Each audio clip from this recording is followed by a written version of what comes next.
la messager.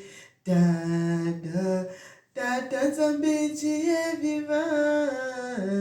Tata Nzambe, tu es vivant pour toujours. Éternel Papa, je te loue, je te magnifie, je t'exalte. Tu es merveilleux, tu es digne. Tu mérites l'honneur, tu mérites l'élévation, tu mérites la gloire. Amen. Frères et sœurs, comme on avait commencé notre vidéo l'autre jour et je vous avais parlé pour le Seigneur notre Dieu et dit, il est Dieu, il reconnaît ses enfants, il aime ses enfants. Le verset 7 dit, l'Éternel dit, j'ai vu la souffrance de mon peuple qui est en Égypte et j'ai entendu les cris que lui font pousser ses oppresseurs, car je connais ses douleurs. Je suis descendu pour le délivrer de la main des Égyptiens et pour le faire monter de ce pays. Bien-aimés dans le Seigneur, une fois de plus, bonjour, bienvenue sur notre chaîne Nzambe Africa. Dieu est le maître de l'histoire, notre Seigneur est merveilleux, il est bon, il mérite l'élévation, il mérite la gloire, notre Dieu est bon. Bien-aimés, le Seigneur nous parle ici et on voit aussi l'histoire de Moïse. Le Seigneur avait envoyé Moïse, il a pris Moïse parce qu'il connaissait que Moïse connaissait la loi et tout et tout. Il a étudié selon la loi des Égyptiens, que la même loi aussi que nos ancêtres utilisaient. Frères et sœurs, et le Seigneur a choisi Moïse d'aller délivrer son peuple. Moïse a dit, qui suis-je pour aller délivrer le peuple de Dieu? Pharaon n'était pas un petit roi, frères et sœurs. Vous voyez comment nous avons peut-être le roi d'Angleterre, parce qu'à l'époque, l'Égypte était puissante. L'Égypte était puissante. Et on envoie quelqu'un, un homme qui a aussi grandi dans la maison de Pharaon.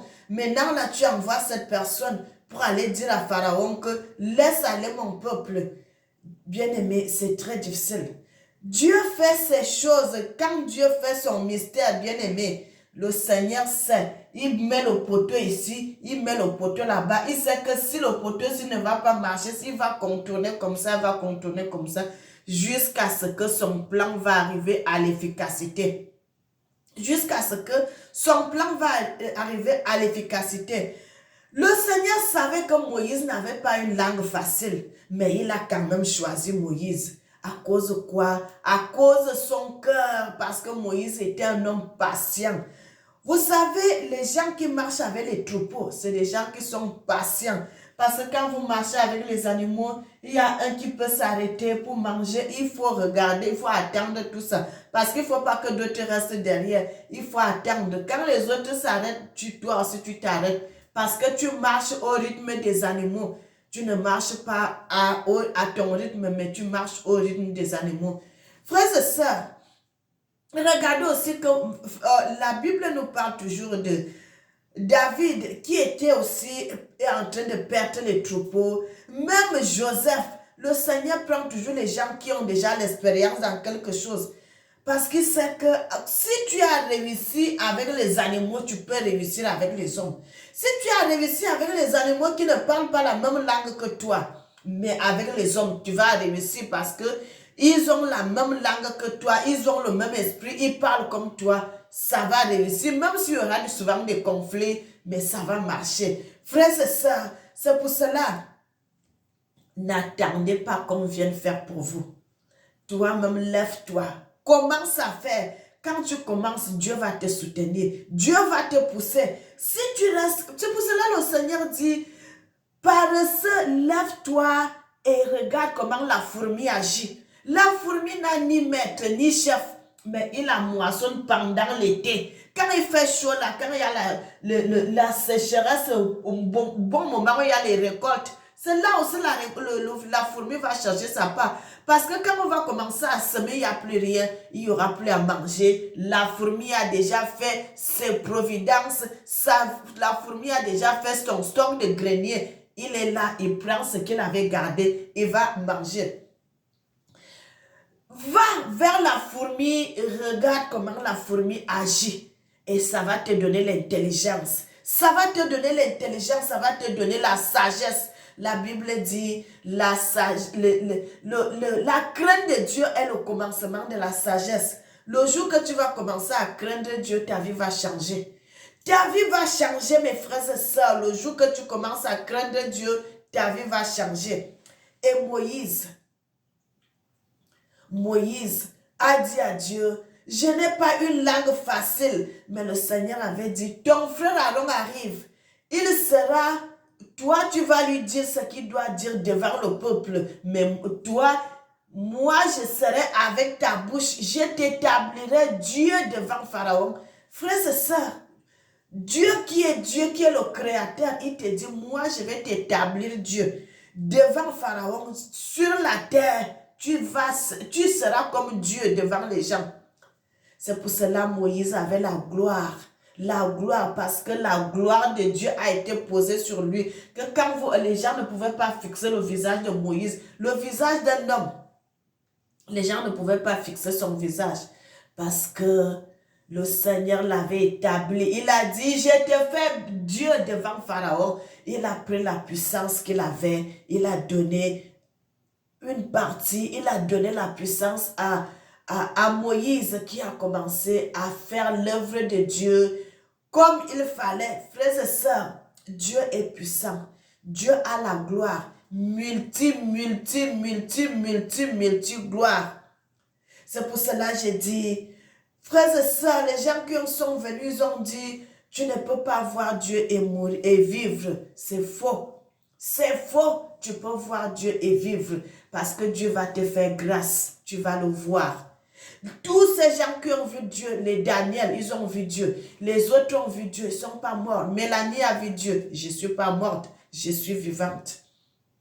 Frères et sœurs, dans le royaume de Dieu, il n'y a pas, tout est coordonné. Tout est coordonné. Tout est coordonné. Il y a beaucoup de mensonges qu'on est venu nous enseigner et qui ne sont pas la vérité. Ils nous ont dit Dieu vit au ciel, Dieu ne vit pas au ciel. Dieu vit sur terre au milieu de ses enfants. Frères et sœurs, le royaume de Dieu est aux côtés de nous sans même... Oh, c'est terrible. Frères et sœurs, ce que je voulais parler, Dieu avait dit, j'ai établi gardien à notre ancêtre. Nous sommes des gardiens de la terre de Dieu. Nous ne sommes pas là pour vendre les terres. C'est pas bon de vendre les terres, mes frères et sœurs. C'est un grand péché. C'est une abomination. Regardez les gens qui vendent les terres, comment ils vivent. Ils finissent de vendre les terres. Ils commencent encore à marcher avec les babouches. Ils n'ont plus d'argent parce que l'argent de la terre, c'est pas une bonne façon de faire les choses.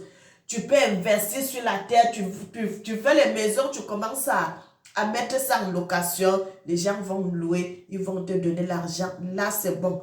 Mais vendre la terre, prendre où on avait enterré le cordon de tes ancêtres et prendre cet argent, donner cette terre à quelqu'un d'autre, tu t'es vendu toi aussi. Vendre la terre, c'est un grand péché, c'est une abomination. Bien aimé, Dieu a dit qu'il nous a établis comme gardiens de la terre. Regardez, quand quelqu'un est gardien, il travaille chez un patron, il est gardien. Dieu est notre patron, nous sommes des gardiens et des gardiennes. Comment tu vas prendre les biens de ton patron? Prenons l'exemple, le Seigneur dit, la nature elle-même ne vous enseigne-t-elle pas? Est-ce que tu peux prendre les biens, la voiture de ton patron, tu vas vendre cela? Est-ce que tu vas prendre le salon, les choses que ton patron a dans la maison, tu vas vendre? Comment tu vas vendre ces choses? Tu n'as pas le droit parce que ça ne t'appartient pas. Tu es seulement là pour garder que si ton patron n'est pas là, qu'il n'y ait pas de voleurs, qu'il n'y ait pas les gens, les malfaiteurs. Tu es là seulement pour garder. À la fin du mois, ton patron te donne ta part de salaire. Lorsque le patron retourne au travail, n'est-ce pas, tu retournes chez toi. Tu laisses les biens de ton patron, tout. Mais nous, le Seigneur est vivant. Bien-aimé, notre Dieu est vivant. Notre Dieu est présent. Il est là. Mais il est là. Vous vendez sa terre. Vous vendez les terres. Vous vendez les terres que Dieu nous a données. Les terres que Dieu avait données à nos ancêtres. Il a dit, est-ce que vous savez, ce n'est pas votre force qui a fait à ce que les gens qui étaient dans cette terre soient chassés. C'est par ma force, moi l'Éternel, qui a fait à ce que ces gens-là quittent cette terre pour que vous veniez habiter cette terre. Et vous voyez, Dieu nous a donné cette terre, mes frères et sœurs. Les gens que le Seigneur avait chassés de cette terre, nous les Africains, on commence encore à vendre les terres aux étrangers, alors que c'est les étrangers qui étaient là avant. Et le Seigneur les a chassés. Et nous maintenant là, on recommence à vendre les terres, alors que le Seigneur avait dit, vous ne devez pas vendre les terres. Nous sommes là seulement pour gardiens. Gardiens pour garder les terres. Frères et sœurs, vendre la terre, c'est un grand péché. C'est un grand péché. C'est un grand péché. C'est une malédiction. C'est une malédiction. C'est une malédiction. C'est un grand péché devant l'Éternel. Quand vous vendez la terre, c'est devant Dieu, ça lui fait mal. Ça lui fait mal parce que vous n'avez pas le droit. Vous n'avez pas le droit. Nous n'avons pas le droit de vendre les terres. Nous n'avons pas le droit parce que les terres là ne nous appartiennent pas. Nous sommes là seulement pour garder. La Bible, nous, quand bien aimé même avant d'aller dans la Bible, on dit souvent quoi?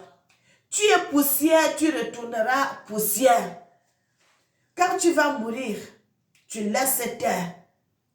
C'est pour cela que Dieu avait laissé, qu'il nous a donné cette terre. Tu meurs, tu laisses tes enfants là vont laisser leur descendance, ainsi de suite, ainsi de suite.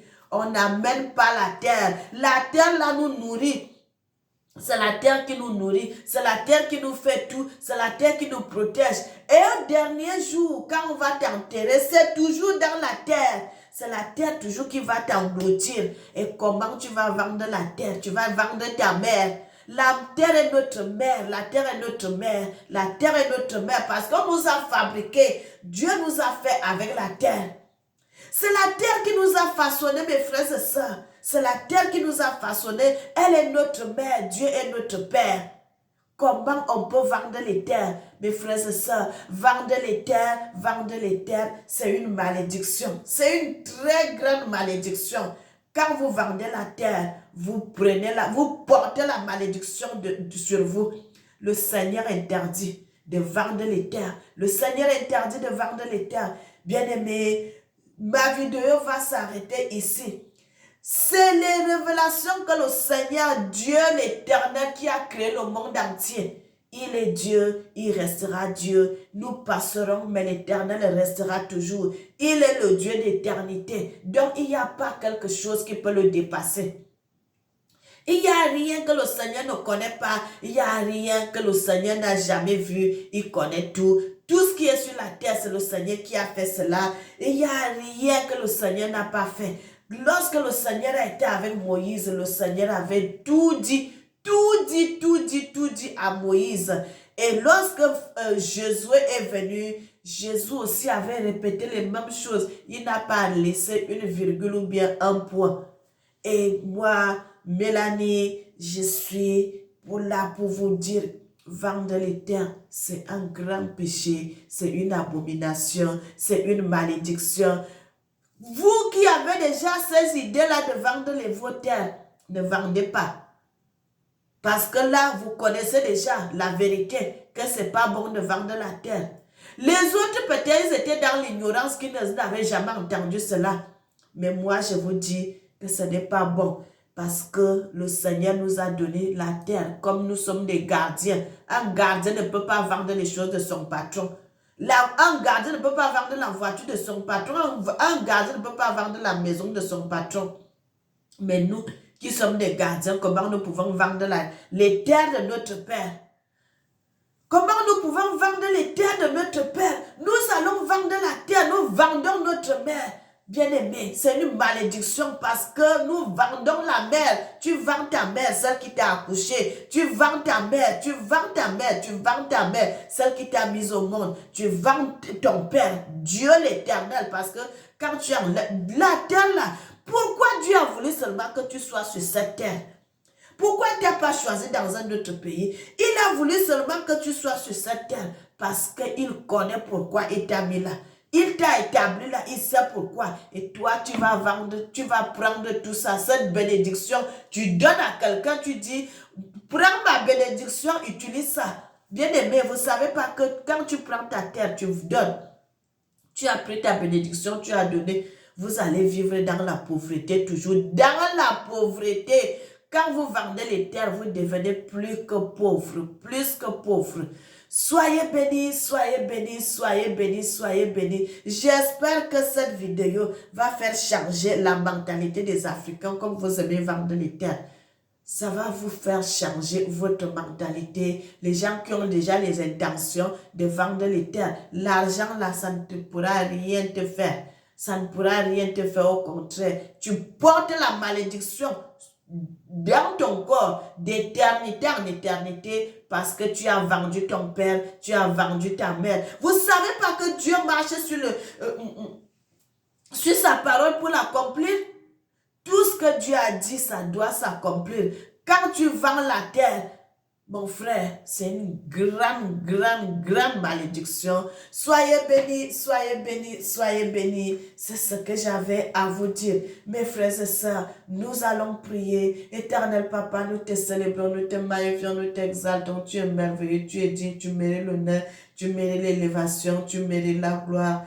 Amen. Je suis votre sœur Mélanie. Soyez bénis. N'oubliez jamais que l'Éternel vous aime. Moi aussi, je vous aime. Et que le nom de l'Éternel soit béni. Que l'Éternel bénisse l'Afrique et qu'il bénisse le monde. Amen.